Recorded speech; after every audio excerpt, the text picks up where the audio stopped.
Okay, hello, people. I don't know who's here right as I hit start. It says it's still sending the data. So it's like connecting. It's getting there, but it's not there. Welcome back. Gnarly, I hit start on the stream and it's booting up. It's taking a minute, but it's booting up. I don't know who's gonna be here at this exact moment. I'm trying to make sure. Discord just does not want to pick you guys up for whatever reason.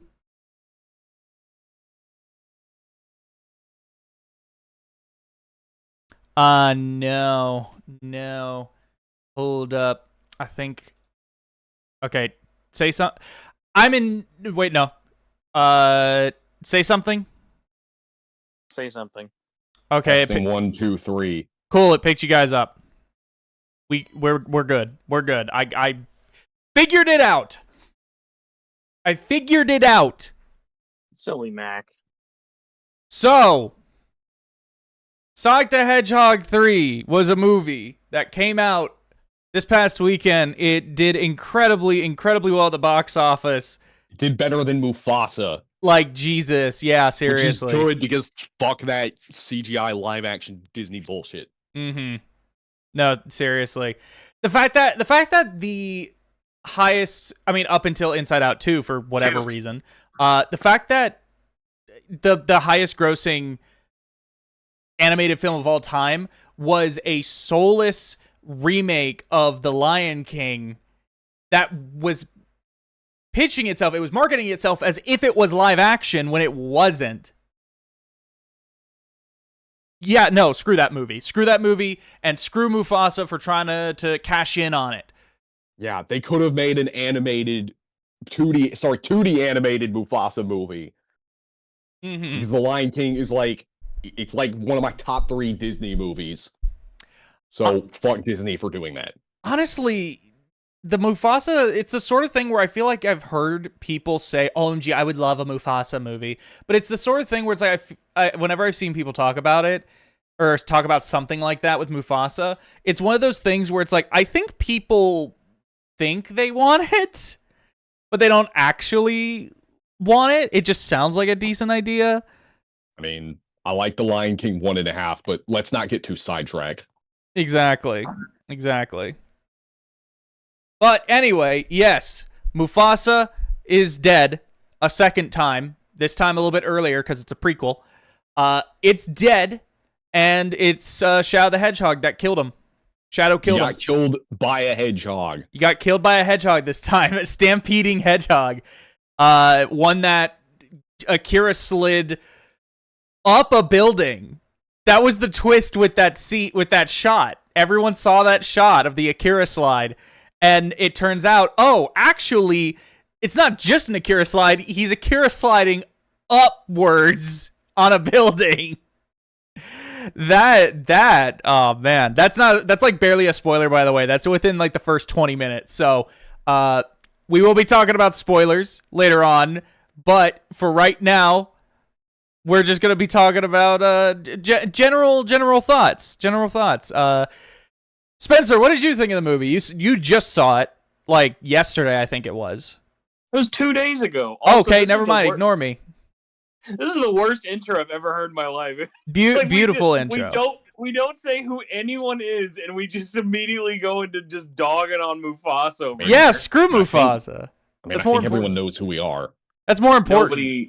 Nobody will ever know who I am.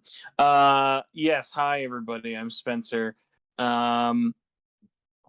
I think there's a lot of interesting context and opinions that can go around with Sonic. I was actually surprised. I actively tried to avoid being online very much on Friday because I had a very slow day at work, and I was like, I really, genuinely, as sad as this is to say, as like a 30-plus-year-old man, I was worried I was going to get spoiled about something in this movie, and I wasn't. But it's been really funny. Like, everyone I talked to about this movie has been really into it, and it's like, I think without a shadow of a doubt, pun intended, this is the best Sonic the Hedgehog movie, even though there were 0 Olive Garden jokes, and I do mean that honestly. Oh my god! I didn't even think about that. Yeah, there's 0 Olive Garden jokes. They had the guy who did all of them too. It's not like they were like, oh well, the Olive Garden guy isn't here this time. We don't want to do it without him. I didn't even think about Olive Garden. Forgot about that. Man, that first movie, it really is just like the more you look back on it, the more it's like these producers had no confidence in this movie because clearly half the budget came from Olive Garden. And as it goes on, they've just gotten bigger and bigger. And now they don't even need Olive Garden. That's insane to think about. I miss the Olive Garden discussion. Mm-hmm. No, that joke. I remember there were 2 jokes in Sonic the Hedgehog 1 that I was the only one who laughed at in the entire theater. It was the Sonic the Hedgehog joke, and it was the breast milk joke. Oh, I forgot about the breast milk. That was weird. Yes, I very much enjoyed it. Do we want to do a basic score before we get into it, or do we want to like save that to the end? Well, I think before we do that, maybe we should do like a brief give our opinions on the first 2 movies. Yes, actually, yeah, that's a great way to do it. So, sure. Well, Spencer, you want to go first? I can go first. Yeah, no, I'm pretty fast with it. So, I'm definitely a defender of the first movie, and not that the second one needs it as much. And I doubt this will come up very much. I will not be shocked if I'm the only one here who has seen Knuckles in its entirety. No, I've seen it. I've seen it in entirety. Okay. So, I like all of the Sonic cinematic universe. I would say confidently at this point, the Sonic movieverse is probably the most I've enjoyed Sonic characters and storytelling since like the old like Archie comic days. Like I've not really cared for the games. There are some fun things with it here and there, but the fact that I actually like Wade Whipple and I don't have to put an asterisk next to it, and this sense of like Sonic characters versus new characters, I think they just keep doing a better and better job without just kind of immediately, because it would be really easy to turn on the floodgates of, all right, here's all the Sonic world all at once. I've appreciated the restraint. I like the first one, even though clearly there was a lot of bandages on that thing. The second one was good, but I think upon further rewatches has some like little nitpicks. I almost put it at the same level of 1, which I feel like it should be a better movie overall. And 3 was like everything I wanted in the sense of a dumb popcorn movie that didn't feel like I was getting pandered to, but at least was enough. It was enough surprises. It was like I knew there were like the beats I wanted to see in this movie, but the fact that there were still enough surprises like did not disappoint me. Creatively, it did not feel like it was some as a ugly Sonic Tim Robinson would say, cheap cash grab. I forgot that was Tim Robinson. Yeah, no, I think you've made a good point. I think the early movies, particularly the first movie, it really just feels like this is another producers. They got the executives got their hands on another like known property, and they thought, okay, we can just put this into the formula, into the kids cartoon formula of take an animated character, bring them into real life, put them in a car with a somewhat notable name, and then let them go. Just let them have fun, run around, do whatever. And just so happened that first one, I think, was probably the best of that weird subgenre. But because that movie did really well, it kind of evolved, and it becomes like, oh, we can actually like do real, like more of a Sonic movie. The second movie has more of those Sonic elements in it, but there's still a lot of that heavy, like, we need to have the humans here. We need to have something for the parents because we don't feel fully confident that a normal Sonic movie would be able to do that well. So they have to have all this stuff with this wedding scene. But it's still a good movie. It's still good. It's quite a bit of fun. Then you get to this one. And this just out and out, like, feels like a Sonic movie. There's really like nothing about it that's like, oh, this isn't really appropriate for Sonic. Sure, there are there aren't any plot points rather that feel like this is not very Sonic or this is thrown in for the parents or something like that. There's no wedding scene equivalent or any kind of like driving around in a car. The closest I feel like you get is a scene around halfway through with Eggman and Gerald Robotnik, which I guess I could say more a little bit later once we start talking about spoilers. But aside from that, everything in this movie, it's like this is something I could imagine being in a Sonic game or a Sonic story or a Sonic movie of any kind. It's just straight up, straight to the point. Not all the jokes worked. It's still very much a kid's film, a family film, but it does work pretty dang well otherwise. And it's, yeah, no, like it was just really good, really strong direction. It feels like there was genuine care and thought put into everything.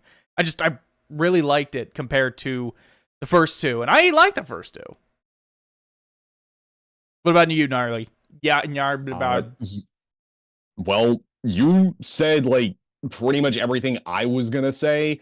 I do think like I'm not saying I didn't like the first movie, but I do think that critics and especially audiences were like I think they were a little too lenient with reviews and scoring because Paramount, like, we had that original ugly design and Paramount went out of their way to change it, which they didn't have to, but I'm glad they did because it's probably the reason we have these other movies. But I mean, honestly, like it's like you said, like the movie, it wasn't that great. Like it could have just been any like cartoon character come to life, Smurfs, or any like superhero come to, basically, or any with a road trip plot stuck in there.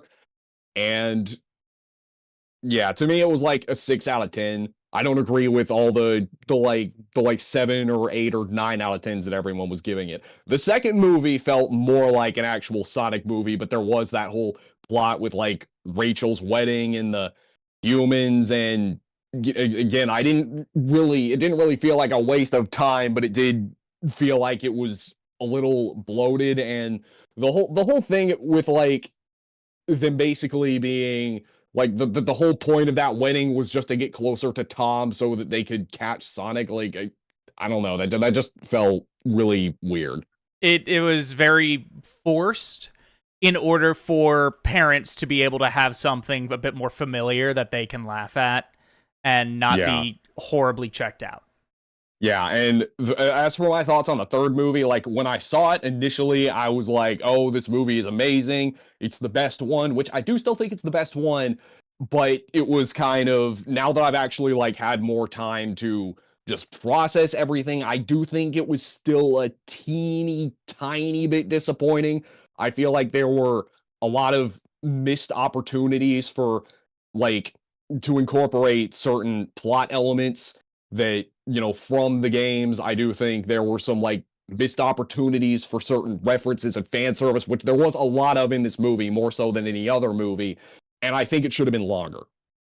And I think the most disappointing thing about it though was like with how much they were hyping up Keanu Reeves voicing Shadow. Shadow doesn't actually talk that much in this movie. He really doesn't, thinking about it. He doesn't talk a ton. And we don't and also, well, I'll just wait till we actually get into the discussion, but I also think there should have been more action scenes with Shadow. Okay, was there anything else generally ever? I mean, I feel like this is one of those rare series in which everyone can just kind of agree that they're just getting better with each one. Like there is a very blatant, first one's the worst, second one is good, third one is the best. And I there's very little variation in that ranking. I think just everyone agrees this one's the best one. Right. Yeah, well, and I mean, I think along with it, the ranking can really only kind of change so much. The ones where I have seen some people similar, like I think with like the Gnarlies out there, are like, oh, 2 maybe felt like it had more action versus 3, because like I kind of find it funny of like where people think of the gun like breaking into Gun HQ was like a slow moment to me. I weirdly ate that up, but I think that was so like me coded, it was gonna be hard for it not to. Well, Um, the reason. Yeah, sorry, I didn't mean to cut you off. No, you're good. And my weirdly only complaint with that whole middle section was like I felt like there was at least a good 5 minute at least 5 minute scene or combination of scenes where I wanted a little more. And I mean, we got like such a crumb of it, but like I wanted any amount more of Stone and Shadow, please. Yeah, well, also, what disappointed me about that scene is like, why wasn't Shadow with them? Like, take the first movie where Knuckles is working with Robotnik for like the first half of the movie. So we get to see lots of him and we get to see him interact with Robotnik and there's like a lot of action scenes involving him. We don't get that with Shadow. Like, he comes in at the end and like beats up all the gun dudes, but like he probably could have helped them break in. Mm-hmm. I would say I think you've answered your own question on that front, just in the sense of it would be very. And I mean, I remember I think Mac, we even talked about this back when the second one came out, or around when 3 got announced with Shadow, or like the idea of it was like, how do you make this movie not feel like the exact same plot of 2? Because the idea of just Robotnik works with new Sonic character and then eventually realizes that he needs to not work with Robotnik would be way too easy to imply. So that's why I think like relying so heavily on Gerald was a good idea.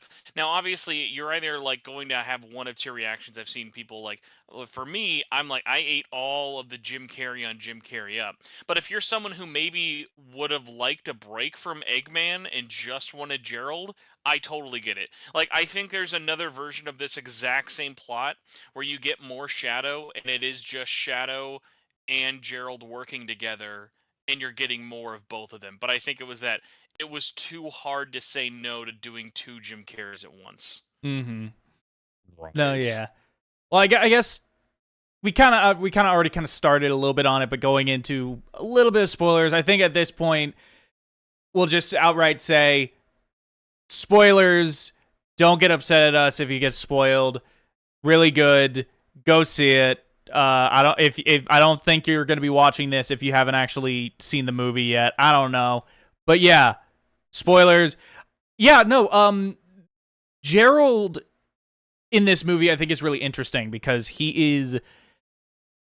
well, for one thing, he's actually alive. I had a little pet theory for a little bit where it was like, obviously Eggman in this movie, he's not actually going to be on Sonic's side the whole time. Obviously, there's going to be,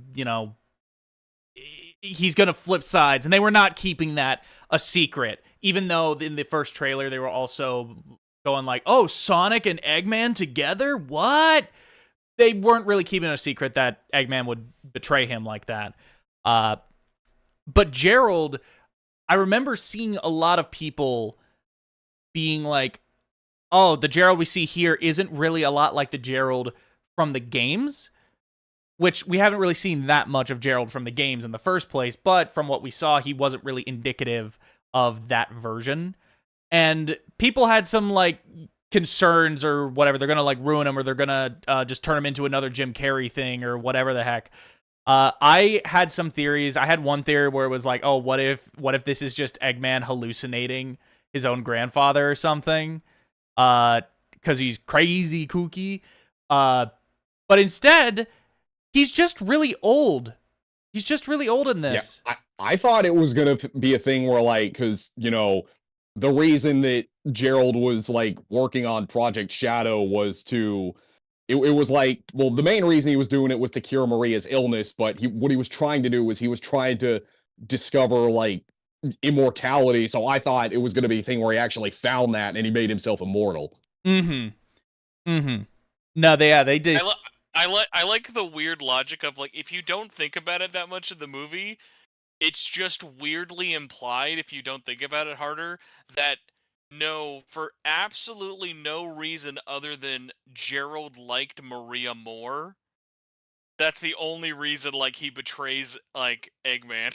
It's like, no, like maybe there could have been a reason, but it's like, no, they never met before this movie, and it is really funny to be like, there's no motivating factor of like, all right, well, why was Maria always with him? There was no implication that there was anything wrong with Maria, so it was just very funny of being like, when they were just like, no, she's just the better grandkid. He just likes Maria. It's not even like, oh, Maria is sick and he has this savior complex. It like any of the stuff from the games, like especially now that Shadow Generations has happened and we've gotten a readable version of Gerald's diary and we have more of an idea of why he did the things he did. None of that stuff, like very little of that stuff carries over. And as a result, this version of Gerald, it's just very much like, yeah, he just brought Maria with him everywhere because he liked Maria. He's like, you're the only person I care about. I think that was kind of like a missed opportunity to just explain that because, like, I would have assumed that, like, if I hadn't played the games, I would have assumed that, like, I don't know, maybe her parents died or something. But again, they never explain that. Yeah, they don't go too in depth on Gerald pre the experiment. They honestly, they don't even really go in depth on why Gunn decided to attack and blow up the experiment. We know why they did it in the games. The general was just like it because the weird test had failed. There wasn't even like a real reason. Like it would like, and again, this would have gotten more confusing. It was kind of funny of like, yeah, they were like, oh well, because using Shadow as a power source failed, now we have to get rid of them, which then led to, oh, okay, the soldiers were told to shoot them, which like I was with, but it was that funny thing of like, I think we even needed at least like 1 second of just like. Not even like 1 second. I think like maybe like give us one more Shadow flashback, and it would have given a little bit more because there's a lot of mental gymnastics you kind of have to do in this movie, which of course 90% of its audience is not doing. Yeah, of course not. Now that I think about it, I think like I don't think I would have liked this movie nearly as much if I hadn't played the games. And I'm not just saying that because like, it's Sonic, but I'm also saying that because like now that I think about it, a lot of the plot points about like the backstory and everything don't really make sense if you never played Sonic Adventure 2. It's like a lot of those elements could very easily still be there, and it would make all of this work. It's just not. They don't delve into it. They just don't delve into it. Which goes back into what I was saying about this movie should have been longer. Like what was it? Like an hour and a half? I think it should have been at least 2 hours. It was an hour and 50 minutes. I remember. But then you also have to make room for like the 2 hours. Right, but you also have to make room for like the credits and everything. It's really, it's probably like an hour 40 minutes. Right. But no, I definitely agree. There are particularly the biggest flaw I think is just the backstory and kind of explaining some of the motivations, or not even motivations, more so just like what happened back then. Because a lot of that is just left up to the imagination. They don't even really go into beyond just researching Shadow, what it was, like what any of this was. So I feel like they could have expanded on a number of things, but ultimately that's just kind of like one aspect. I feel when it comes to like the modern day, the stuff happening now, I think it did a pretty good job. Of streamlining everything and kind of like hitting a lot of it's not a one-to-one adaptation of Sonic Adventure 2, but it's hitting a lot of the right beats and all the little things that you would need. It's adapting and taking those ideas and those beats and just reorganizing them into something new and something that would overall work better as a story for a movie. Because that's one thing playing through Sonic Adventure 2 again in the last couple of months is the story itself is very, not disjointed, but it's of its time. And it's very video gamey, where things just kind of happen. And there are connective tissues, but it's more like there are moments where things are connecting as opposed to like the whole thing connecting. And that would work better for a video game and not really work for a movie. So I think they were able to take a lot of those things and just like weave them together and just make it work better. Right. Mm-hmm. I will say, I was actually glad at the restraint of Sonic Adventure 2 that was not in this movie, because like you remember like even like when we were getting some of the trailers of like, oh yeah, Amy, not Amy, they were like, oh yeah, Roog the Bat. They were like, oh yeah, Rouge will be in it, and maybe even like a robot or like someone else. Dude, and I was like, we all know if Rouge was in it, it would have gotten a PG-13 rating. I heard the CG models just copied the vagina model texture from Sonic Adventure 2. They just put it in there. 1-to-1. They just what if Rouge was in this movie? They just reused the exact model from the original Adventure 2. That would be that'd be great. Actually, you know what I'm curious about? I wonder, because like it was I was freaking out when I saw it. Not to skip ahead too much, I wonder how similar in looks the robot from the Death Egg would have looked compared to the one from Sonic Adventure 2. Because he kind of has some similarities. Which robot are you talking about again? The robot. So remember, at the end when they're coming back to the ship after they fight on the moon. Yes. They unleash all the army of robots, and now that I think about it, I'm like, those kind of looked like him. Those looked those were the gun robots, and they looked pretty similar to the gun robots that you would fight in like Sonic Adventure 2 when you're just running around each stage. At least that's what I remember. I don't know if I might just be misremembering, but like that was where my mind kind of went to with it. You know what? Because I have both next to it. Yeah, the gun hunters and E1000, like I think are more of just like they have legs, arms, and a gun for an arm. Like so, like it could kind of go either ways. But yeah, no, I would say it definitely looks more like a gun hunter robot more than E1000. Mm-hmm.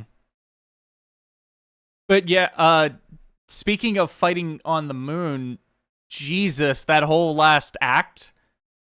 In general, like the action choreography was that was insane. That was crazy. Like some people were making comparisons to like Dragon Ball. It's really not that far off in terms of like what they're doing in the choreography. It's like genuinely impressive that they were able to get something so anime looking in this movie. I did not expect. And also, like, bonus points to them for not putting that stuff in the trailer. Yes. A lot of what was shown was from the first half, specifically. There's, like, a couple of moments that are from later on, but for the most part, every trailer really kind of focused only on the first half. I think the last shot, or, like, the latest shot they showed was when Knuckles threw Tails from the ship. Towards the end, when Sonic is falling towards Earth, when Knuckles threw Tails like that, I think that was the latest shot out of all of them. Yeah. Was it? I was kind of curious because I thought about this today, and I unfortunately made the mistake of putting a banger tweet on Blue Sky, so only like 6 people are going to see it. But I was thinking about this. So you guys know what the name of Sonic 3 is in Japan, right? The movie?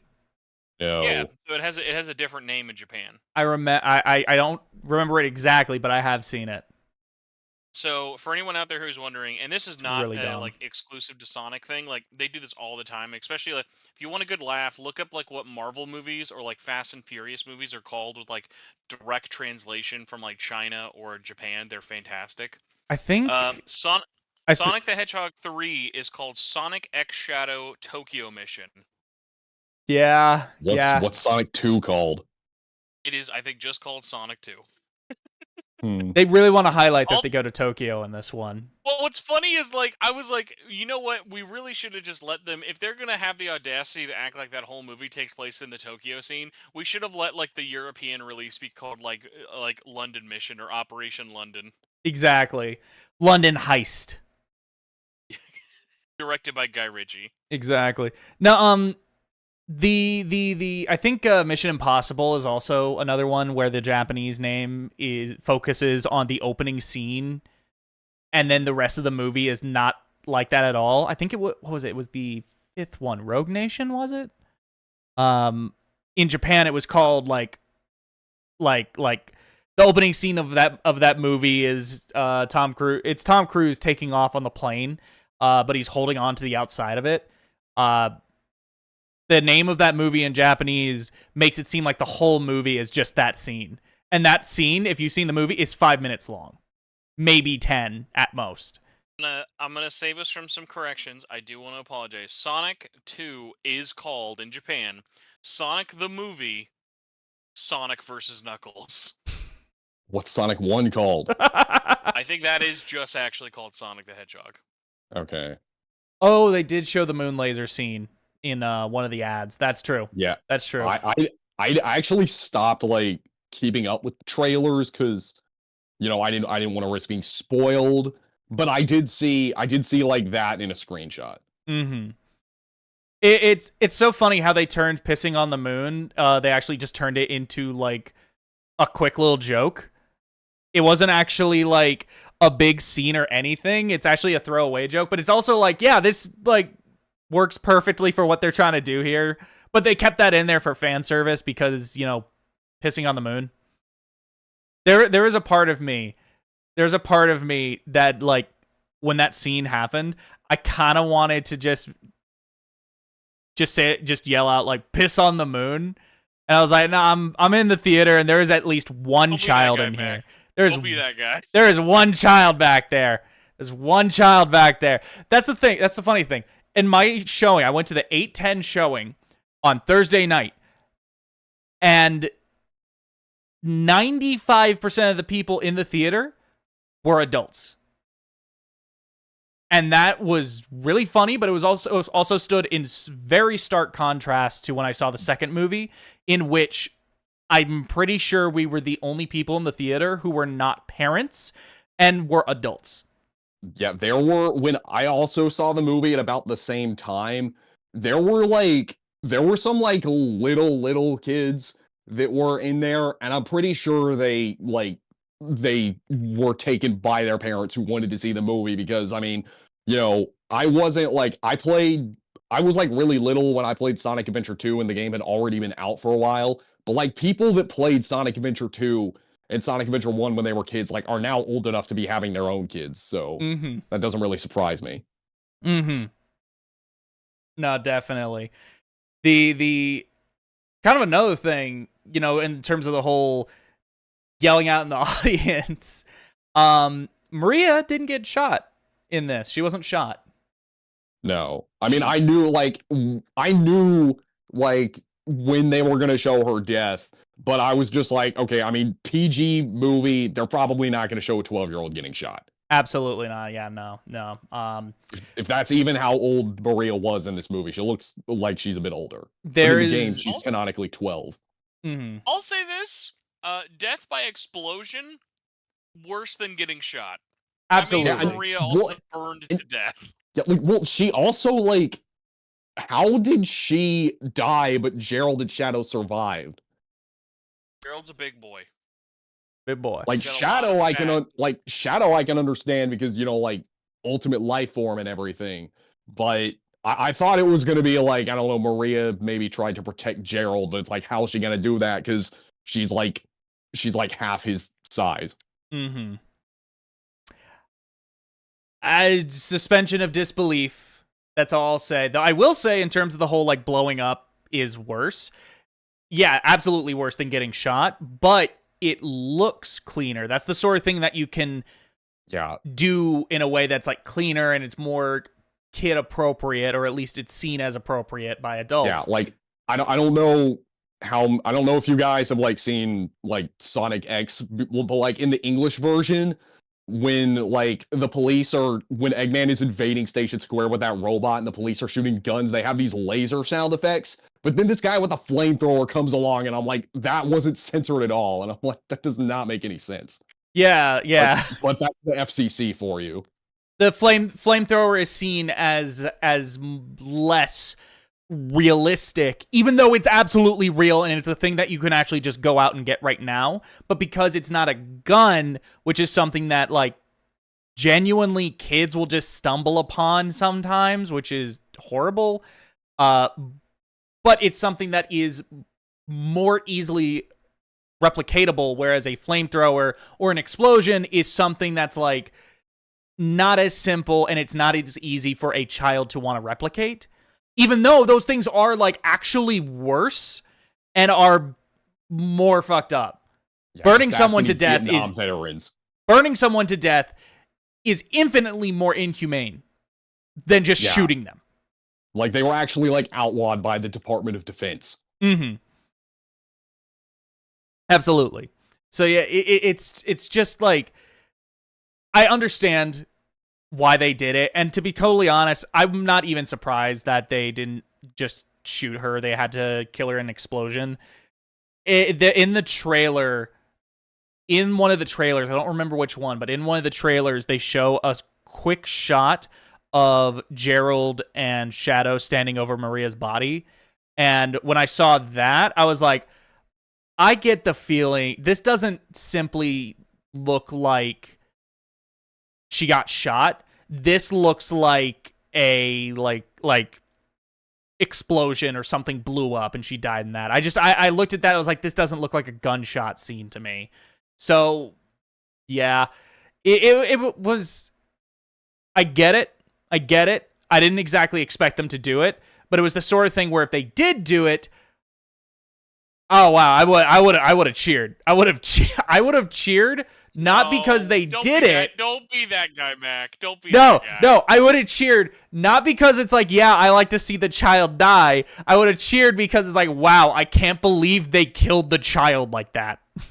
Mac, that just bluntly. Remember, there is someone out there who was excited to see Sonic 3 somewhere in America, and he didn't know that his midnight screening was going to be the same one as that Games Cage guy, and he was just like, God damn it, could I have just had a fucking normal screening of this fucking movie? Well, I think he actually went to the red carpet premiere, the blue carpet premiere, actually. I'm pretty sure he went to that one. He got invited. Yeah. Of course, yeah. I mean, of course, but it was just one of those things. I'm like, listen, dude, I love popping off during movies, but like, we need to draw a line. Like, Avengers Assemble Endgame, definitely worth screaming. Like, Andrew Garfield and Tobey Maguire coming back, definitely worth screaming. Child gets shot in PG movie, even as a Sonic fan. That's maybe like a leave it for the chuckle. Give it a couple of laughs. Because I'll tell you what, that's the sort of thing that everyone I went to. Mm-hmm. I was at a 9 a.m. showing on Saturday. I may have been the oldest one there without a child. And it was funny. I mentioned it to Mary, and like a couple of her nephews and nieces heard, and they did not believe it. They were like, "Oh my god! Like, how could that have happened to Maria?" So like, if it was actually like, "Oh no, bro, we're just gonna shoot her," like in the game, like the kids were not ready for it. The kids could not have handled Maria's death. Mm-hmm. Yeah. It's just one of those things where it's like it's become so beloved that it's like you wish it could happen, but then you got to remember that this movie needs to abide by Paramount, and Paramount would never allow that. Even if the movie was PG-13, I don't think they would have done it. Yeah, I know like a child dying like in a movie, at least on screen, is like always controversial. Like I remember American Sniper being really controversial because a kid got shot in that. Mm-hmm. Yeah. You know what? We got to talk about this. As much as I'd love to talk about the fucking Chow Garden, apparently we got to talk about all the serious parts in this movie first. Yes. Here's a question I've been wondering about this movie. Did anyone actually die besides Maria? Because I don't know if I believe anyone else's death. I might not even believe Maria's death. But I at least think she maybe died. Gerald, maybe? I'm going to say Gerald, and I'm going to say, until further notice, not Abraham Tower. Those are the only two that I could genuinely believe being dead. Was that the dude who played the general guy in Gun? Yes, yeah, the old man who just showed up to exposit. Wait, is that his actual name in the movie? I thought that was his name in Shadow the Hedgehog. That is his name in Shadow the Hedgehog, but I was just saying he is not Abraham Tower. Right. He is not because he's Commander Walters. He's fulfilling a very similar position, even though he is not the same guy. He's even older than Maria, which is funny. This movie does something kind of fucked up if they killed the general. Sorry, Commander Walters. Mm-hmm. If we're saying that we allowed this movie to kill Commander Walters, by the way, within 5 minutes of him just going to a random, like, Hello Kitty cafe in Japan, hilarious, by the way. That's very funny if he died that quickly. This was the best way to integrate the Chow Garden into this setting. I fully like, this is the best way to do it. I liked that, but my thing was this. That then makes Tom dressing up as a dead guy 10 times more fucked up. Exactly. Because then there are going to be people who are like, "No, but I saw you that day at Gun HQ. You had a sling wrap on." No, yeah, he's still dead. I just dressed up as a dead guy. Don't worry. Don't worry, guys. Well, Shadow beat the crap out of him for it. Listen. I mean, he gave him a one punch, but I will say no one, ironically, even though Commander Walters' death should be the funniest, I feel like I should not have loved how funny it was that Gerald died by Naruto fingers up the butt and then popped like a fly swatter. Yeah, it's just a bug zapper. Bug zapper. That was great. That was one of the times where it got like a genuine laugh out of me. Like that was great. I will say I thought the whole bug thing where Eggman and Gerald fighting each other where they turn into bugs, I thought that was weird and random. I don't remember if there is anything in the other movies that would connect them to bugs that I would just completely blanking on, but like as it stood, it just seemed kind of random in the moment. But I forgave it because of the bug zapper. That was great. And it's just the get him out of there. Is the bug thing, because this got asked, I looked into this too. The bug thing is only just basically showing that weird tie-in of like sometimes Eggman would make weird mechanized animal robots. That's literally all it is. It's like the way he makes like the crab, or the way he makes like a scorpion or a praying mantis. It's just the weird animal motif. So like the fact that it was built into their suits is just kind of a weird little one-off with it.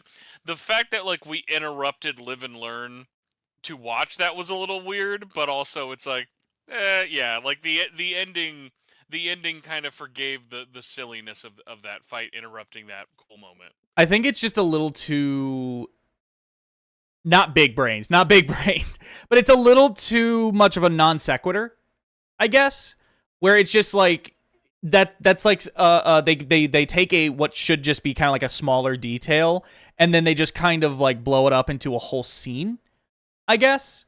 Yeah, I think that scene went on for a little too long. Like, I think my overall biggest complaint with the movie was, like, not enough Shadow, too much Robotniks. Mm-hmm. If I had to guess, it probably was just kind of a budget thing. I think it was just a budget thing where it's like they only had so much money with all the CG characters as well as Jim Carrey, because they had to pay him to come back for this, and he was by far the top earning actor on this film. But then on top of that, you also have Keanu Reeves, who was absolutely going to be the second top earning.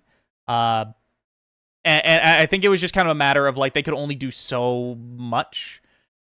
And yeah, he didn't have that. Like I said, they probably couldn't afford that many lines. Mm-hmm. So there's actually a reason behind this. So I'm a sicko. I'm sorry. I listened to all the interviews, by the way, with the cast and Jeff Fowler and some of the writers. Mm-hmm. Shadow thing is not a budgetary thing because they were worried that that would be the narrative coming out of the movie. They very specifically wanted to pick when Shadow would and would not talk for a couple of reasons, and they were worried because they didn't want it to just seem like, okay, we don't have the budget for Keanu. Because again, kind of going back to the Idris Elba and Knuckles comparison, I was so worried that they were going to cheap out and we were barely going to get any Knuckles.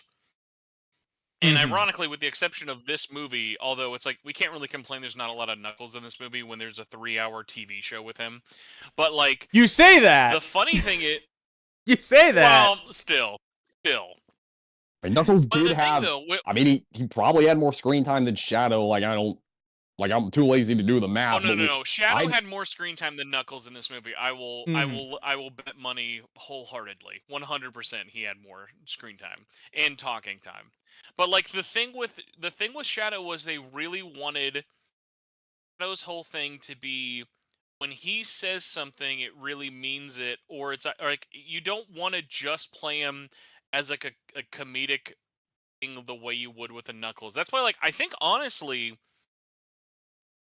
there's only one joke with Shadow, if I'm not mistaken. The only joke I can think of is when he's watching the telenovelas back with Agent Stone. And that's so funny because the only reason it's like a joke and it's not even at his expense is just because of course he would side with the girl being in the love triangle. It's like very fitting of his character. So it's like I think that they were so hypersensitive to Shadow because like Shadow is so easy to be a typecast character of he broods, he barely talks, he barely interacts, he does whatever in the story. And I think like when I look at the things of when does he talk the most and it's in those action scenes, that I appreciate because I think you could cheap out big time and have him just grunt a couple of times and not do more talking. Whereas like I like the banter, like his banter with Ben whenever he's fighting Sonic is great. Like from the first scene all the way to the final scene, like they have such good fight chemistry. It's amazing that they never once interacted during recording. Like they never did a group session. And it's just like it's a good testament of like these characters are going to be the most interesting interacting with each other in an action scene versus like having Shadow in that anti-grav chamber when they're trying to get the last passcode. Like there's nothing really fun that like Shadow could probably do with that room full of people. And maybe there is or maybe not. Like again, it goes back to like you've got a lot of characters to juggle in this movie. I at least for me from listening to it and looking at the movie, like I get it, having more Shadow would be great. My biggest concern, and again, this I think I talked about previously, when I saw how they used Keanu in the game with the Generations DLC, I was like, oh my god, please let that not be what the movie is like. And this is totally not that. Like, his voice recordings are very good. It doesn't feel like it's just Keanu doing Keanu.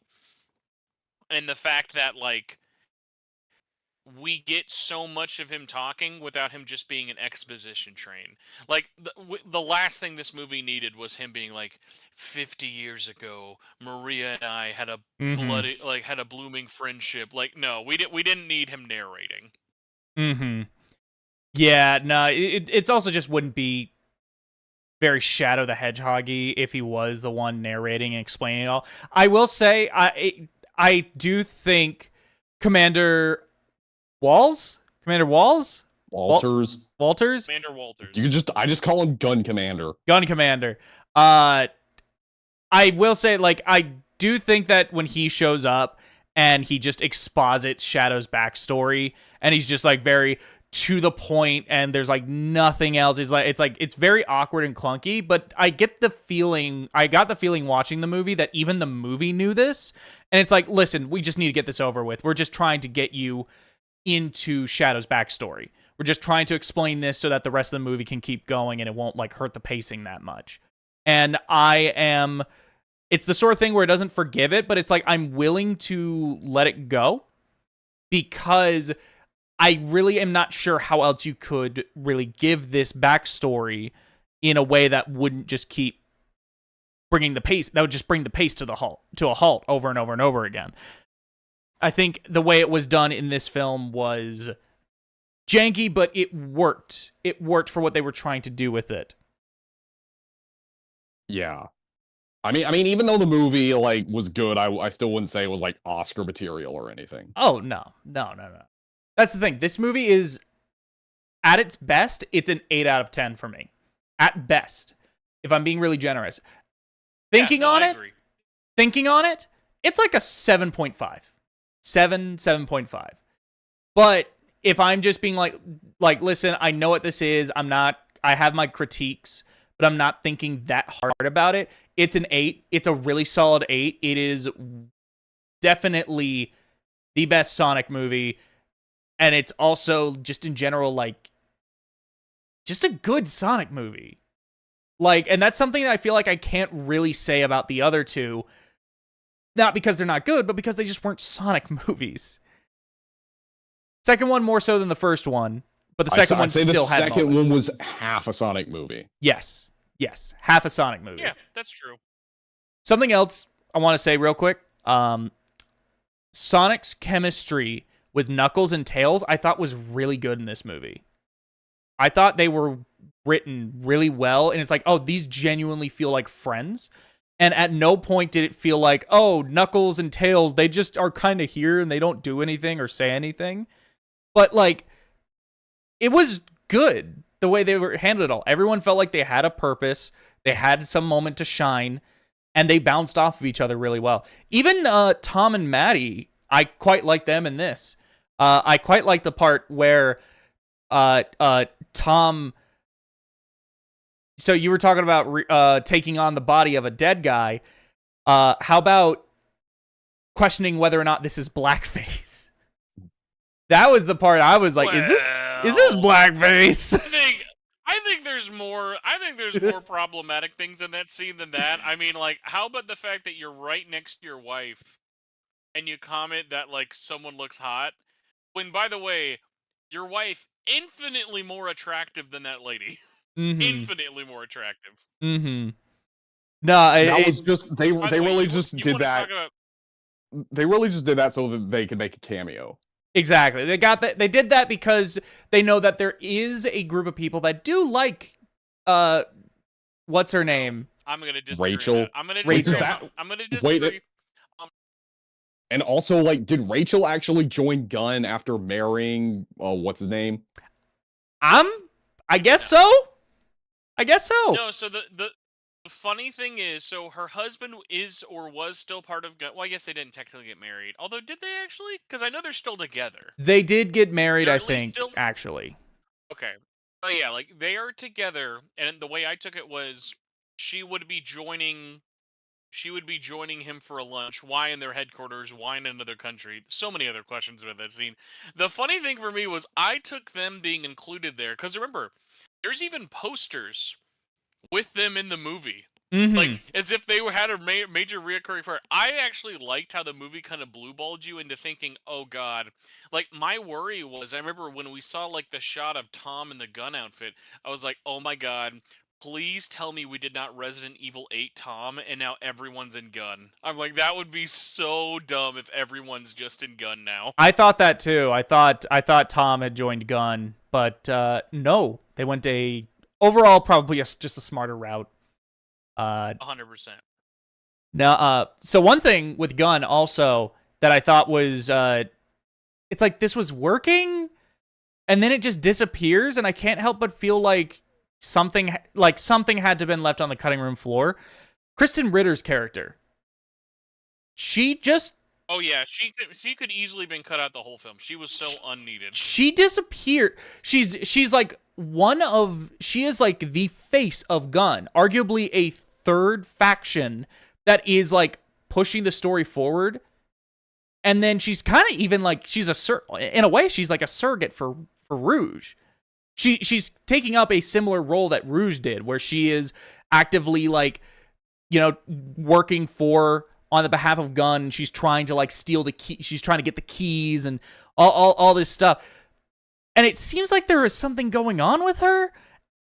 And then she just disappears from the plot and she's never seen again. And I thought that was really weird. It felt like something got cut. Okay, I don't know if you could hear me just now, but She's basically Topaz, but she's not Topaz from Sonic X. Trying to remember who that If you've is. ever, Yeah. okay. No, Well, it's exactly that character that you were describing. Like Oh. when Rouge joins when Rouge joins Gun, like Topaz gets assigned to her as like as sort of like a monitor, but then they becomes like her like girlfriend, kind of. Like Rouge's girlfriend. Okay, yeah, no, I remember this girl. I didn't know her name was Topaz. But yeah, I know. Okay, yeah. At least that's what they called her in the English version. I don't know what they called her in the Japanese version. According to this, her Japanese name is Topazu. So yeah, Topaz. Okay, yeah, it's Topaz. I would agree, but like my thing with her is like they definitely treat her like she will be a significant third party, or like even someone who might even try to betray Gun. I think the way she's used is so weird because like she's supposed to be off-putting in a way that Gun is used, but then in a weird way, like there was a moment when they were breaking into Gun HQ where I had to like think to myself, and even still I don't even know like what a good reason for this is like, okay, I know Gun isn't the good guys, but why not just warn them that someone has the key? Like, why not work with Gun to stop Eggman instead of two people trying to break in and steal the thing Ocean's 11 style? I think it would have been because the Gun would be like, how do you know about that? And then they would have like brought them in for questioning and junk. Maybe. It's there's a lot of little things where it's like you can very much just like really think it over, and then you can start to like nitpick and find all these little like issues with the plot, such as that. But it's just like a lot of that I just feel like it kind of just doesn't really matter ultimately. It's very clear what this movie is trying to do. It's just more so all of these little weird oddities that more so get at me more than any like genuine, like that is actually just a problem. Like, yeah. Well, and also like, are we going to talk about how they changed Shadow's origins? Because in the original, well, in Sonic Adventure 2, it was like Shadow was created by the professor. Okay, so a lot of this isn't really confirmed, it's just fan theories, but you have like the Bio Lizard who's the prototype. He doesn't appear in the movie, but he then cameos. You have he cameos he cameos as a little thing. Shadow's watching on the TV, and the Bio Lizard cameoed. Well, right, but Shadow wasn't created by Professor Gerald. He's an alien that they were like experimenting on. It's basically so. That kind of makes the Bio Lizard make even less sense because the Bio Lizard was a prototype. So what is he here? Is he also an alien, or is he like a byproduct? Is he like an attempted clone of Shadow or something? We don't know. So this was something that is at least in the game universe, when it comes to Shadow Generations, in the journal they actually do explain what the Bio Lizard is and like why he was created. But it's in this, rather than Shadow coming as a result of a combination of Gerald Robotnik working with Black Doom, Shadow just like crashes in a meteorite, and they don't explain where he came from or why he's here or anything about his actual like his new origins. It's just he crashes, and then Gerald is put in charge of like researching him and trying to figure out what the heck this thing is. Yeah, I do think it does like kind of provide a good explanation as to why they were looking for Sonic, because if he's been there for 50 years, you have this new like alien hedgehog thing who looks a lot like Shadow. So that's probably why they're looking for him. It does. That does make more sense. But I would also imagine that like I don't really think they're going to do anything with like Black Doom or the Black Arms, but maybe it's like Shadow came off of like a fragment of the Black Comet or something. That's just like my fan theory, but that's also because I'm the big Shadow the Hedgehog fanboy. I was talking with my roommate about this, and my thought process is that again, this version of Shadow was created entirely by Black Doom. That's the way I interpret it. I feel like if they are going to go into Black Doom at all, they would be doing it in a Shadow miniseries, probably. I don't think we would get a Shadow movie. I think we would get a Shadow miniseries that would delve more into a lot of his origins, and it would deal more with Black Doom. But at the same time, Black Doom is one of those things that's so out there, I don't know how much of that they would really want to, like, actually go into. I mean, I want to see it just because I actually, I actually like Black Doom and the Black Arms, but I also want to just see how much it would piss off all the early 2010s gaming YouTubers that shit on Shadow the Hedgehog. No, I feel like that's definitely more the minority now, though. I feel like, especially over the last, like, if not year and a half, like, Shadow the Hedgehog has officially kind of become, like, second mascot tier for Sega. Like, the fact that they announced the next Team Sonic Racing, which, by the way, Sega, should be fucking called Sega All-Stars Racing. Don't fucking forget. But I'm going to give you the benefit of the doubt. But when they announced the new Team Sonic Racing, the fact that it only showed Shadow was like, all right, man, Shadow sells. Well, and also Shadow Generations, they realized, okay, well, like, just because people didn't like Shadow the Hedgehog, that doesn't mean the story and lore that it introduced should be ignored. So we're going to bring back Black Doom and the Black Arms for Shadow Generations. Like, they finally reached the acceptance phase, and they're just like, you know what? We're not embarrassed by Shadow the Hedgehog anymore. Maybe they'll do it next with Sonic 06, and maybe we can get more games with Silver in them. It's the sort of thing where I've also... this is something how I also kind of feel like what can describe the movie, where they've reached a point where... So in the 2000s, they were doing a lot of stuff, just a lot of out there stuff that was just unironic. It was just genuinely like, we're doing this because we want to tell like a profound story and stuff. And a lot of it got really out there and was like really silly, and it was like, is this really like what you should be doing with Sonic? And of course it got, mocked. It got mocked like crazy. So, and then we had the meta era where they pulled back on that, and they mocked themselves and they poked fun at themselves. And now they've reached a point where they say, yeah, we're kind of aware that a lot of this stuff is silly and goofy, but we don't care. We're going to do it anyway. Game about a blue 3-foot-tall anthropomorphic hedgehog. It's silly no matter how you look at it. Mm-hmm. It's the sort of thing where it's like, I feel like there's more of a humbleness now, where in the 2000s, it seems like they were doing it and they weren't really thinking about any of the silliness or anything like that. They were just doing it because they thought it was like genuinely like kind of profound. I'm mainly thinking of Sonic 06 when I'm talking about this, by the way.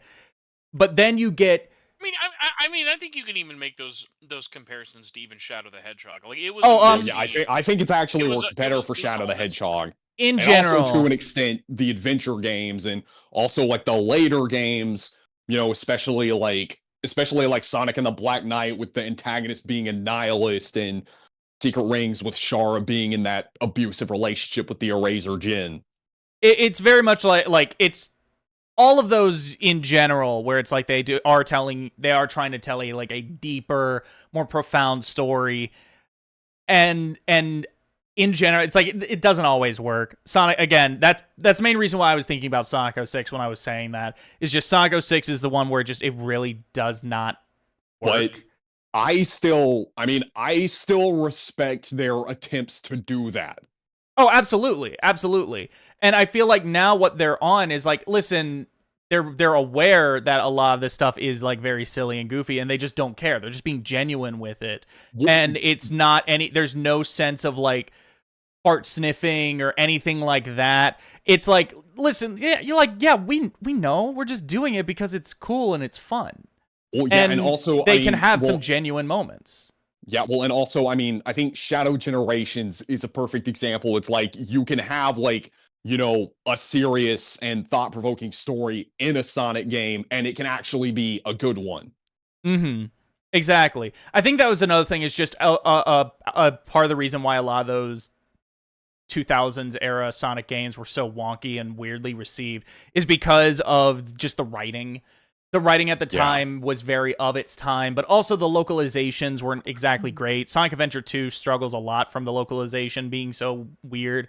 And even Shadow still had some wonkiness with its localization that ended up not rewriting scenes, but it ended up rewriting how certain things, like, I'm mainly thinking of the final scene in Shadow the Hedgehog where they say, hey, let's honor Gerald Robotnik. And it turns out, oh, they didn't actually say let's honor Gerald Robotnik. Let's say let's homage Shadow. And it's like, that's very different. That is very different what you're saying there. And it completely changes how you interpret or how you receive that scene and what the game's trying to say. But now it feels like they have just in general a better team with Ian Flynn on board, regardless of how much people complain about the writing or about how like they just hate Ian or they nitpick every single little thing or he's not writing the characters right.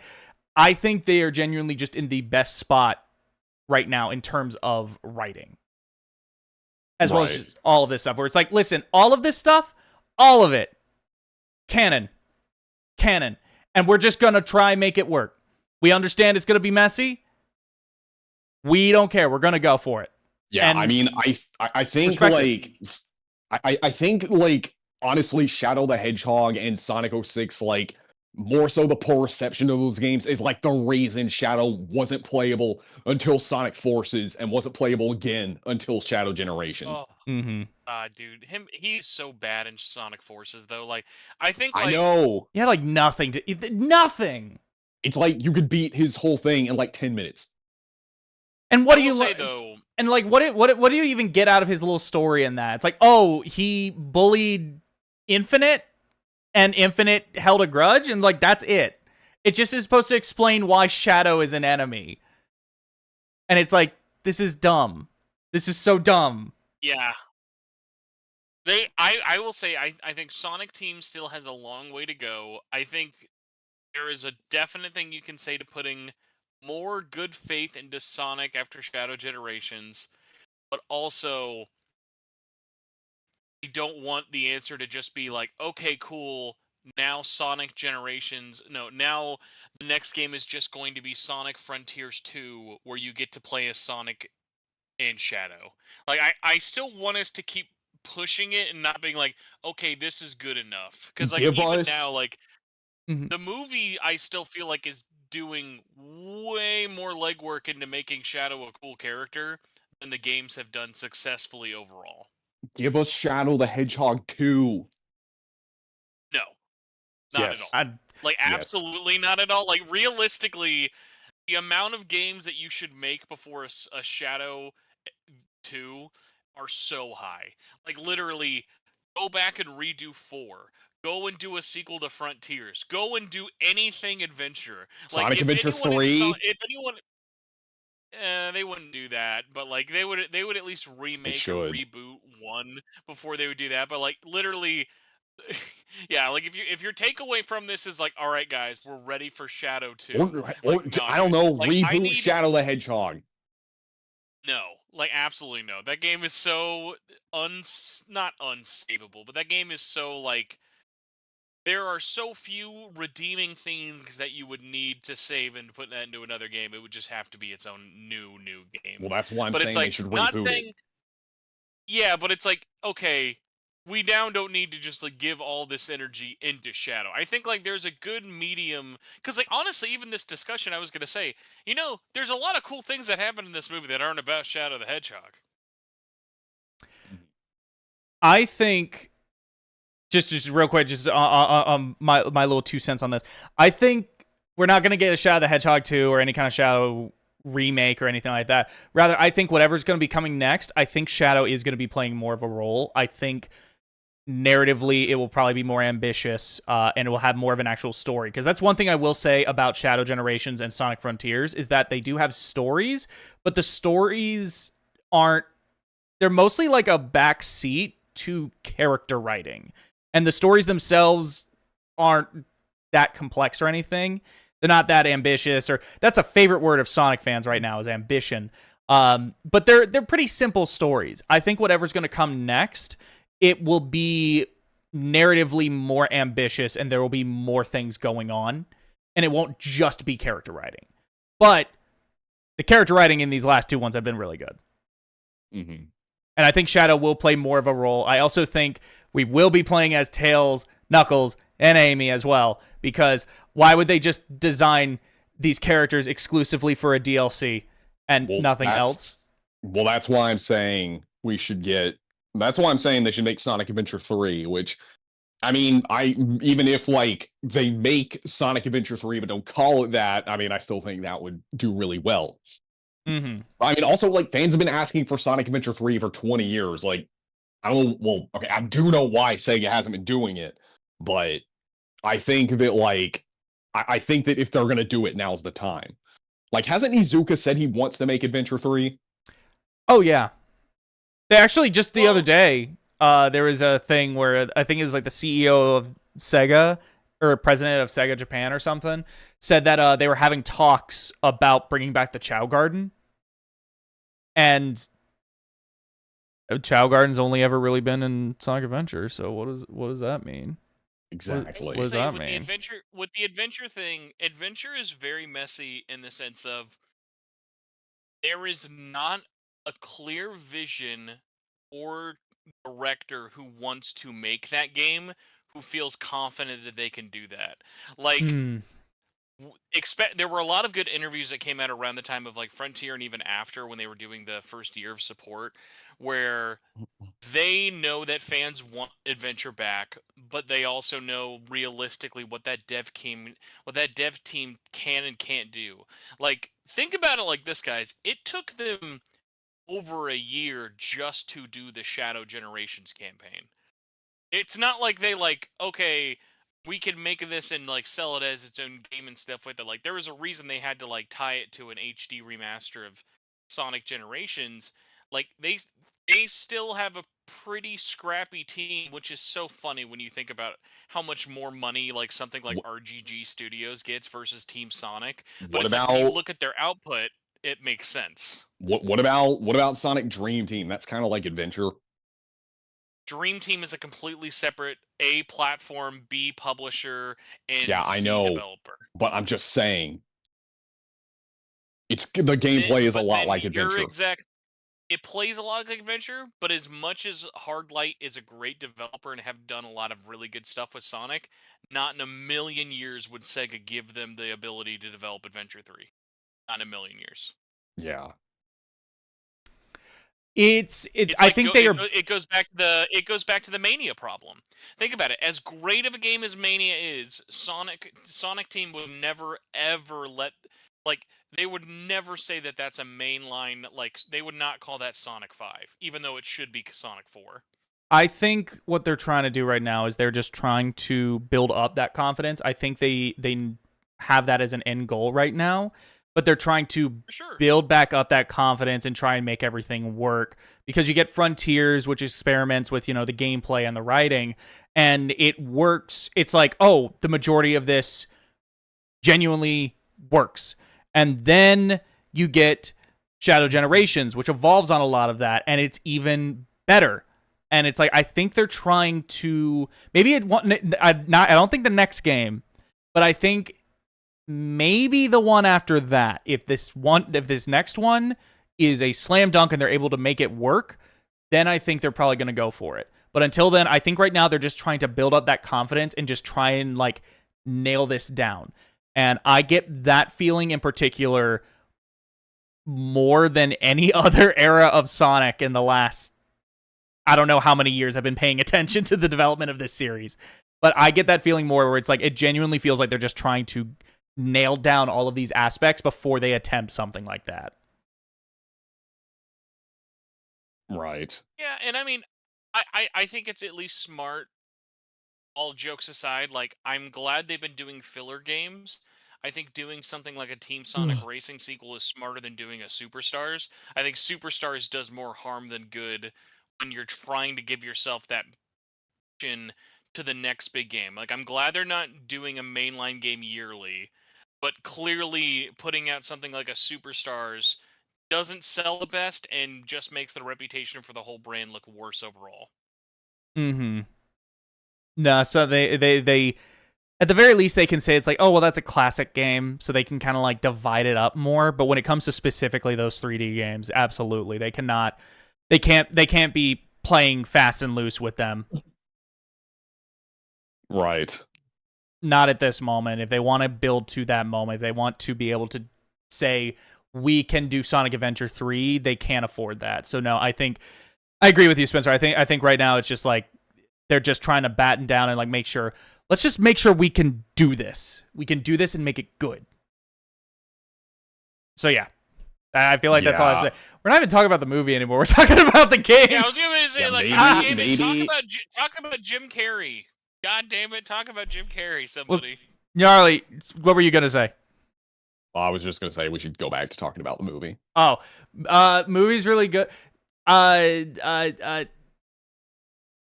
think it was funny how they did Live and Learn, and it's like, holy shit, Live and Learn. This is awesome. And then they immediately cut to Gerald Robotnik spanking Eggman over his knee, and it goes on for an uncomfortably long amount of time. Yeah. And it's like, this is on purpose. This is to fuck with us. Oh yeah, 100%. I will say though, really quick, because I know we'll talk about the money shot scene definitely more in a bit. Do you guys know who did that version of Live and Learn, the movie? I thought it was just the original. You mean the composer? It is not. Yes. Do you know who did who was the composer for Sonic 3 the movie? Yeah, Junkie XL. Who? Mac, would you like to tell everyone what his last big blockbuster film composing was for? Well, real quick to answer Gnarly, Junkie XL, he's just a film composer who he did the first two movies also. He did. I actually don't know what Junkie XL did just before this. Let me look it up. I'm probably not just before this, but what he was most infamously known for before was he did the soundtrack for Batman v Superman. Oh yeah. For all the Snyderverse themes, so he did the like Wonder Woman electric guitar. He did all that, all that kind of stuff with it, and I just always remember that and just being like, huh. We just didn't want to just get the rights for Crush 40. Okay, no, all right. No. Is that why they got sued? Well, I was gonna say the timing on Live and Learn being in this is extra funny because I was talking about this with a friend of mine. I am 99% sure that the reason the lawsuit happened, that Paramount went to Crush 40 and they said, "Hey guys, we're going to be using Live and Learn in our movie." And they're like, "Oh, that's awesome. Thanks for thinking of including us." And they're like, "Yeah, here's some money since you guys wrote the song." And they're like, "Here's what? the rights since you guys own the rights to the vocals. Here you go." Yeah, you guys wrote this song 20 years ago. You must make bank on this. So like, what do you mean? We got paid once 24 years ago. What do you mean we made money on this? So now that's why the lawsuit happened, because Paramount paid the once, and fucking the cheap asses over at Sega have never paid them since. Paramount did their due diligence, and Sega was like, let's just hope they don't notice that they own those rights. By the way, Sega is like, you are never getting another fucking song in your movies ever again from our games. But I mean, hey, at least this was the most important one. Not true. Sonic Heroes would go harder, but that's just me. But Live and Learn is a good choice. Mm-hmm. I will say this, though. All joking aside, some of the licensed music choices in this movie were almost Mario Brothers movie level bad. When I heard 99 Red Balloons go, I was like, is this Digimon the fucking movie right now? Yes. Yes. Kind of. Like, all we needed was Kids in America to be the closing credits theme. Well, kids don't know what that song is now, so... That's true. But you know what? They sure as hell know 99 Red Luft Balloons. I'm upset they didn't play the original German version. That's what I think they should have done. They should play the German version. It actually cost more. I wish I didn't know that. I wish I didn't know that. That's crazy. That's crazy that the German version costs more money. It's the original. I mean, true, yes. But also, you'd think it wouldn't be that much of a difference. But whatever. But yeah, really it's good. Really, like, weird aside with it, like, I think one of the most universally known and loved facts about Sonic is that, like, Sonic games have really fucking good soundtracks, and, like, I'm sure it's a thing of the creatives want it, and this is like a money hat thing with like Paramount, but it's like we have such good songs to do callbacks on. It is such a shame that like we get the most tiny crumbs in these movies, because like I think of I'm sure that there is a world that existed but really cool orchestral arrangements of Sonic songs and Shadow songs throughout this movie instead of licensed songs. Mm-hmm. Mm-hmm. Yeah, they could have they could have at least put in some songs from like Shadow the Hedgehog, since they got a whole bunch of songs, like a whole bunch of different bands do the songs for credits. Like, remember Power Man 5000's song that they did? They could have at least put if there was any Shadow song they would have put in All Hail Shadow. But they didn't. That's just kind of his theme song at this point. Yeah. But yeah, no, it's awesome that they got Live and Learn, but it's also the sort of thing where it's like, imagine if they had gotten City Escape. I don't know where they would have put it. There's not exactly a moment where they're escaping from a city, but like you could have thrown that in there at some point. Yeah, well, and also City Escape is basically San Francisco, and they don't really go to San Francisco in this movie. They blew their load in the first movie of San Francisco. They should have done it there. Mm-hmm. Mm-hmm. No, there's a lot of little things like that. One thing I'm curious, I guess, since we've been going for about an hour and a half, just kind of like wrap things up, I guess. The post credits. Just immediate. Thank God it was not Silver. Thank the fucking God, Christ Almighty. What is wrong with Silver? Silver, I would have booed this movie. I would have been like, Silver is the like phase 4 MCU, let's throw Kang in for the post-credits like scene. Like, Silver is low IQ beta cuck behavior. Amy and Metal Sonic is fucking triple a slam dunk, get me rock hard for Sega CD action. Like, dude, the only thing that would have made that better is if literally they had the little like past, present, and future sign pop up at the bottom of the screen when that movie ended. That's the only way that could have been better. So, what I think is going to be is this next one. Obviously, Sonic 4, it's going to be drawing from Sonic CD. But I'm going to predict they'll be doing they're going to be pulling a little bit from Sonic 06 and Sonic Heroes. I mean, what are they gonna pull from Sonic 06? I think Amy is going to play a bit of a similar role to Silver, where I think I get the feeling she's going to be coming back from the future and coming back to the present, except this time she's going to be there to save Sonic, unlike Silver, who was trying to kill Sonic. I think she's going to be doing that. It's going to be kind of like a Terminator situation, but with reversed genders, where the Metal Sonics, they're going to be from the future or something. Maybe we could get an answer as to like what Eggman was doing with all of those blue quills that he kept taking throughout the movies. Maybe that could be an answer of like, oh, he used those blue quills to make this little Metal Sonic army. But seeing as time travel is relevant between Sonic CD and Sonic 06, I think there is going to be a connection with those. Another thing, I think, Sonic Heroes, I think ultimately in the end, these Metal Sonics are going to become Metal Overlord. That's pretty much it. I think it's going to become Metal Overlord. And that will be the big climactic ending. Maybe all of the rather than one Metal Sonic, it's going to be all of these Metal Sonics coming together to form into one giant Metal Overlord. I don't know. But I will say I like... Is there any possible chance Metal Sonic is not initially created by Eggman? Maybe. And I'm only saying this for Jim Carrey's bank account. Well, if they're gonna bring Jim Carrey back, maybe it's gonna be Eggman Nega.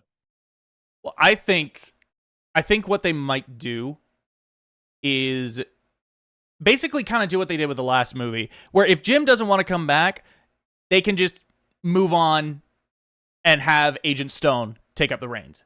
Because he is a character he's like one of the only human characters that just everyone loves. Everyone loves. Yeah, no one hates Stone. No one hates Stone. Stone is genuinely great. He's genuinely great. I actually think his relationship with Eggman is like really, really good. And also, I also just think it's a pretty solid, like very, like they're probably, let's be real, queer baiting, probably. But it's also like there's some genuine like tragedy and like gay, like it's good. It's good. I think they will just have him step up and be the villain if Jim Carrey doesn't want to come back. But if Jim Carrey does want to come back, cool. Just do what they did this time. He's alive. Well, that's why I was saying Eggman Nega, because like he's like a descendant of Eggman that's from the future. So if they do the whole time travel thing, maybe he came back with Amy. They could do that. I don't know. I think the time travel in this, it's going to be explained with the time stones from CD, as well as, you know, the past and future and all of that. I'm very confident this next one will be tying in with CD and all of that. You think they're going to bring in any characters besides Amy and Metal Sonic? I think the most number of characters you could add in one movie, without making it feel too bloated or too busy, would be 3. And even then, one of them would have to be someone like Metal Sonic, who's, let's be real, not really a character. He's not really a character. He doesn't have a personality. He's just a robot. So I think they could add in. They could add in Gamma, maybe. I think, genuinely, honestly, I think there is a possibility that Silver could be added. I know Spencer would be really upset about that, but I do think there is a possibility of that, because if we're dealing with time travel, Silver is the time travel character. Yeah, so, well, I mean, let's get the character with the worst time travel story and the story with the best. What I will... I was going to say, I mean, if you bring back Silver, though, I think they're also going to be obligated to bring back Blaze, which, like you said, would be too bloated. I don't know if you would need Blaze to have Silver, though. I don't know Maybe about not. that. Blaze didn't even need to be in 06. Blaze in 06 was the most like, what are we doing here? Come on. I think Amy could fill a role, could kind of fill a role with Blaze. Honestly, I think if they were to have Silver, they could just have it be the, you know, Silver comes back to try and kill Sonic because he thinks Sonic is the one who destroys the future. But instead of it being, you know, Iblis and Solaris and Mephiles and all that, instead it would just be he got confused and it was Metal Sonic actually that ruins the future, and it wasn't Sonic. Okay, well, you know for obvious reasons it's not going to be Iblis. Obviously, if you watch the Knuckles the miniseries, you already know, Iblis and the Flames of Disaster. But I think they could change it like that. But at the same time, I don't know about Silver. That's just like, hey, if we're gonna do time travel, this is kind of an elephant in the room. So I think there is a possibility of Silver, but I also think you would be right. I think Gamma could also totally work as like kind of a foil to Metal Sonic in a way where it's like, this is a good robot. You could also maybe get, I don't know, Omega. I will say, I don't think... Yeah, well, it's going to be either one of them. I don't think they're going to put in both. Maybe they could combine them into just one character or something. Yeah. I will say, I don't think we'll be seeing Shadow in the next movie, even though he is the second post-credits, him surviving. I think that is more so there just to be like, hey, if whenever we do bring him back, this is how he, like, it's not going to be out of nowhere he survived. But I don't think he's going to come back for the next movie. I think he's going to be on a break, the next one. Again, I think we are more likely to see him in a Shadow miniseries than a actual for real like Sonic 4. I think depending on how well this movie does, and like considering this is the first time it's actually releasing during the holiday, I could see a chance where they're planning for another show like Knuckles, But if this does really, really well, where they just try to do spin-off movie instead, which I think actually might lead to more people watching it. Because I think a lot of people knew they didn't really have to watch Knuckles, and a lot of people slept on it. And then the conversation kind of ran away with it, and a lot of people probably forgot Knuckles even happened. I'm just glad that we got that Wade Whipple cameo in the movie. You know? Oh my god, with him still wearing the gloves too, no less, was like perfection. Honestly, he should have been he should have been bowling, not playing hockey. He should have been bowling with the Master Emerald. You know? It was a Clerks reference. I gave him a pass. It was a Clerks reference. I'll take it. Yeah. But yeah, it's they already talked about how they want to do more with the Sonic as like a franchise, as a cinematic universe. You know, they were saying the movies are going to be like Avengers level events, and it's like, oh, okay, calm down. I'm cool with doing more miniseries, and I think they will be doing stuff like that. But I think they need to calm down on the whole Avengers comparisons, because let's be real. Because Avengers is like a bunch of different characters from different like movies and shows and comics, whereas this is just Sonic. Unless Sega wanted to adapt to like their other franchises, which I mean, I don't really think Yakuza would go well together in a cinematic universe. Maybe Super Monkey Ball. Sega's already lined up. They've got like 3 movies currently in the works from similar IPs. Like we've got a Shinobi movie in the works. I think there's at least like 2 others. I'll have to look for it. But yeah, there's multiple Sega movies planned. I doubt they would be tied into this at all. They've been shopped around through other like film distributors and stuff with it. But like we at least like, oh no, Streets of Rage is another one as well. Like there's Streets of Rage and Shinobi, but I don't think they'd be like connected. Yeah, I mean, well, I don't even know if that would be like fitting, because I mean, at least with like, you know, the Marvel Cinematic Universe, like it's all Marvel.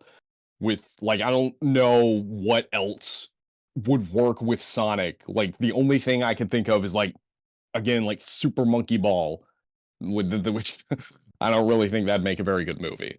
I feel like, I mean, I completely agree. Monkey Ball would not be a good movie. But I feel like a lot of any kind of potential for a cinematic universe like this is kind of being held back by where this franchise started, with that first movie just being this is just another IP we can put in through the formula.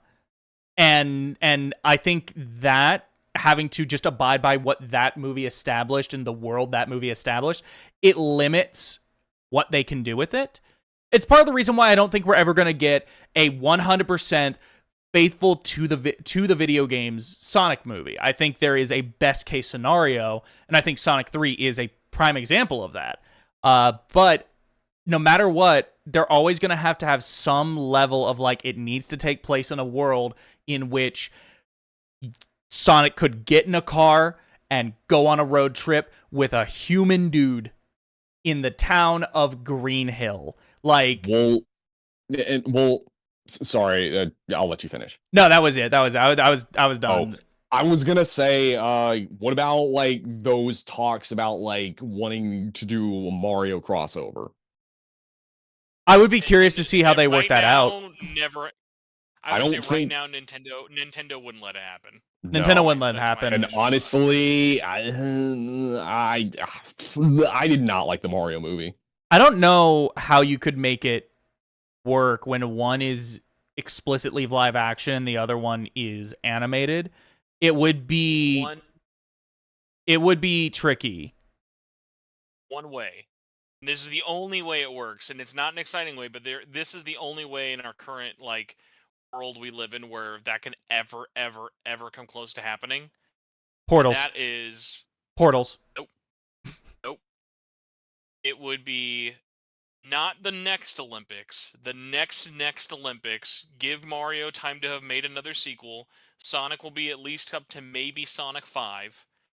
And I could see a short animated, maybe like you buy it like the Minions bonus movie when you buy those movies. Like you buy either one or both of like the new Mario or the new Sonic movie, and there is an Olympic tie-in animated short. That's like the only thing we could get. It wouldn't even be good, but it would at least be like That's all they'd give us. They'd give us like a 5-minute animated movie short with the Olympics.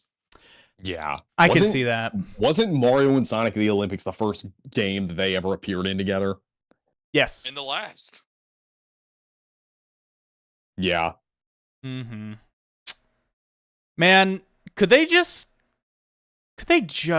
make a damn adventure platformer game? That would be nice. That's what people want. They won't do it. Yeah, but I mean, Frontiers is a lot cheaper. You just get a couple Unreal assets, throw them in there, get some floating platforms. Mm-hmm. True. Do you guys have any other predictions about the fourth movie? I mean, what do you think? Do you think Tom and Maddie are going to play any major roles? I think they will. They'll still be around, but I don't know. I don't think they're ever gonna play like an actually like integral role. I think the most important they'll ever be is that first movie. If they do include them, please don't give them a kid. Because that's going to be like a major focus, and I don't want that. I think this third movie is the best way to handle those two characters. Yeah. Make them relevant, give them some stuff to do, but don't make them integral. Yeah. If they have a kid, maybe the kid's going to be Chris. Damn it. That would be so funny. That'd be so funny if it was Chris. Or if just they include another human character that's Chris. Mm-hmm. Of course, that would piss the fans off. I think unfortunately the name Christopher might have to be banned from any future Sonic media. I actually don't hate Chris, but I do understand why people don't like him. When are we going to get an adaptation? Are you sure we're talking about the same Chris, though? Which Chris are you talking about? I don't know. There might be a more I'm sorry to burst your bubble. The internet might not think of Chris from Sonic X when they think of Sonic and Chris. What other Sonic and Chris? I'll leave that up to Google. Okay. Screw you. Sorry, Christopher Thorndike. I'll just call him Christopher. Does that distinguish them enough? They might just have to go by Mr. Dyke, but they'll probably let that slide. That's even worse. When are we getting an adaptation of Sonic Omens? When are we getting that? Unfortunately, Sonic 5's script is currently being helmed by ex-BioWare writers, and it will be a Dark Brotherhood adaptation. No, the plot twist for Sonic 5 is that Sonya and Manic are going to be in there. Hell yeah. And Sally's going to be in there too. Man. I need you all to know that we have been talking for way too fucking long, and not one of you have mentioned that the fucking Chemical Brothers was in this movie. Who? Mac, are you aware of the Chemical Brothers? No. That was the name of the group who played the song Galvanize. That is the song that plays during the very needed sneaking through the lasers scene with both Robotniks. Which that was the scene I was talking about where it's like, this doesn't feel like it belongs in a Sonic thing. What do you mean? That scene, I was eating that up, dude. My wife looked at me and she was like, "This is extremely cringy," and I was like, "Yes," and I'm here for it. No, don't get me wrong. I love that scene. I'm just saying, that's like the one scene that doesn't feel like it belongs in a Sonic movie. I'll tell you guys both right now, as someone who has listened to the entirety of that song before, it's like a 5-minute song. The people who complained about that scene feeling too long, that is like a less than 2-minute version of that song. I really didn't think it was that long. I could have gone for a full, let's really ham it up, but you know what? They shortened it. They knew when enough was enough. I'll go towards that. If you guys don't have any extra kind of Eggman stuff with it, because I mean it kind of tied in with the Shadow stuff and more and less with it.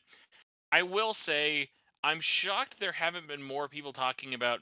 Again, I don't give much flack for Knuckles just because of the show. I feel like maybe I can say with confidence Colleen might have put in at least 2 days in the booth for this movie.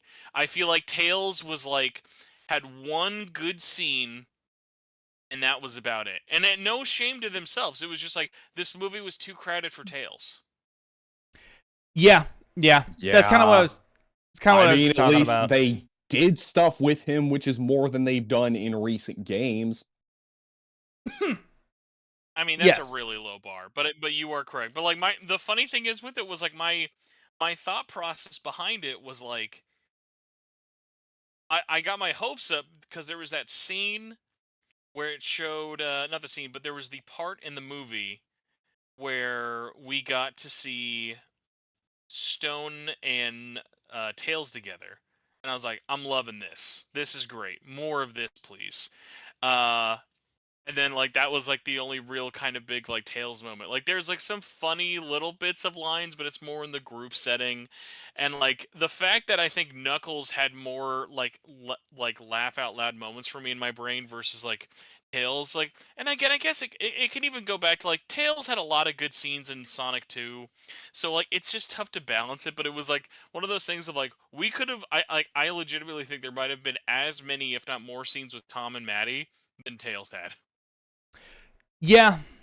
I don't know. I still felt like Tails like did enough, but maybe I'm only saying. But that's also how I felt about Knuckles. Maybe I'm only saying that because of the first movie or the second movie. Again, I think they found a middle ground where they were like, okay, so they're not gonna feel unnecessary to the plot, but they are like gonna take a bit more of a back seat. And again, I still think the writing and the dynamic between all three of them was great. But yeah, absolutely, Tails and Knuckles took more of a back seat, but I think it wasn't bad. It wasn't bad. It was the best they could have done, again, without making it so packed. Mm-hmm.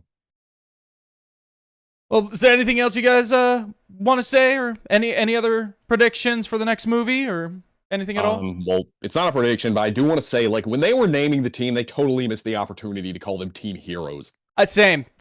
That final scene, it should have been, how about Team Heroes instead of Team Sonic? Or maybe they should have been... just Team. Yeah, just Team is boring, and it's like, there's some really... It's the sort of thing where it's like, it's so easy, and the rest of the movie is just doing the fan service that it's like, come on, just do it. Yeah, why not? Well, and honestly, like some of the references did feel a little forced, like that one where they're in the helicopter, and then Sonic's like, talk about low budget flights. I'm like, that just felt kind of forced because in Adventure 2, he's saying that as he breaks out of the helicopter. They're just being taxied over there and dropped out. Mm-hmm. Yeah. No, like, there's not as much of a reason for it. In the first one, that's in Sonic Adventure 2, that's just him kind of giving him the middle finger, metaphorically. And then in this one, he just kind of says it to say it. And it's like, okay, low-hanging fruit. Also, well, actually, I guess I do have one, I guess not so much a prediction, it's more just wondering what they were going to do. Because in that scene where Knuckles, like, had the ring, he said last one. So, like, what, is Sonic out of rings? No, it's like I take that as like a Sensu Bean thing. It's like he's out of it for now. He has more at home. I guess, but like, I mean, do they even establish, like, if the rings are reusable? But no, of course not. No. That'd be like asking, "Where's Longclaw?" Like, no, we're good. You don't need to ask those questions. That's okay. Well, I don't know about you guys, but we've been talking for about an hour and a half now. I feel like I've kind of said everything I wanted to say. Mm-hmm. I will say the fact that we are in a post-Sonic 3 world, and I think, genuinely speaking, the franchise, or not even the franchise, the fans of the series, I think we can all like agree we are all excited and still willing to see another movie, is an incredible testament that should not be possible. And we all have to thank the guy or people at Paramount that decided to change Sonic's design. Genuinely. Thanks, Tim. Because, like, if they had stuck with Sonic's original design, like, it would have been Cats all over again. It would have been Cats, like, not even a few months after Cats happened. Like, yeah, like, weren't they supposed to come out around the same time? Yes, I think Sonic was supposed to come out in November 2019, and it got pushed back to February 2020. Yeah. As a result, and Cats came out, I think, December 2019. Yeah, and we also got Ugly Sonic and Chip and Dale, which is one good thing to come out of that design. Mm-hmm. But Mm-hmm. also, like, I mean, I'm glad that they changed it, but I also have to wonder, like, who at Paramount saw that design and were like, yeah, let's go with that? Like, did they not see that coming? They genuinely saw it as a cheaper and probably easier thing for them to do. Mm-hmm. They're like, oh, well, we'll do this. No one wants the game character. Or maybe the whole thing was just a big galaxy brain move because nobody thought that they were going to change the design, but they did. Not. 1,000% not. Or maybe they just needed so a reason to delay the movie. Would have been exceedingly expensive to do that, but it would be crazy. It's one of those things where it's like, this is absolutely just the best case scenario.